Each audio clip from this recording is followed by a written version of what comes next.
Tervetuloa Hei me säädetään sarjan pariin.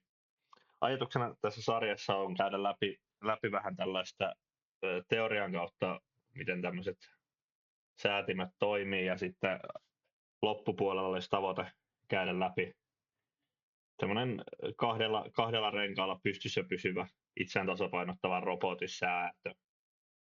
Ja sitten tässä edessä nähdään tämmöinen tosi simppelöity säätöpiirin ajatus siitä, että meillä tulee täältä järjestelmästä haluttu arvo sisään, vaikka esimerkiksi vakionopeuden säätimellä se haluttu nopeus. Sitten meillä on se säädi, se itse vakkari, joka säätää sen, ja sitten se pyytää vaikka pistää, että nyt pitää lisätä kaasua.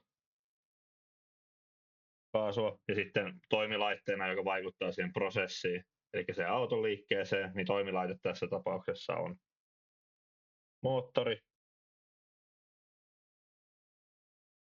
Ja se itse prosessi on se auton liike.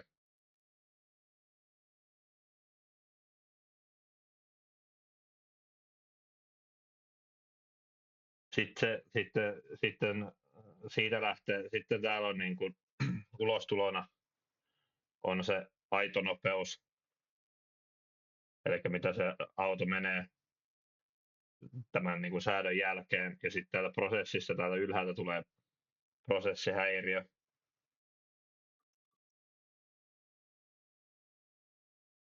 joka tässä tapauksessa on vaikka esimerkiksi ilmanvastus.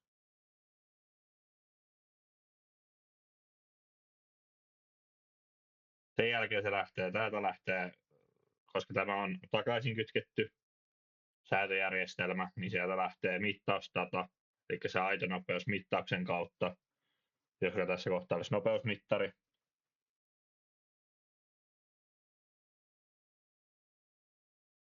Ja sieltä tulee myöskin sitten niin kuin mittaushäiriö.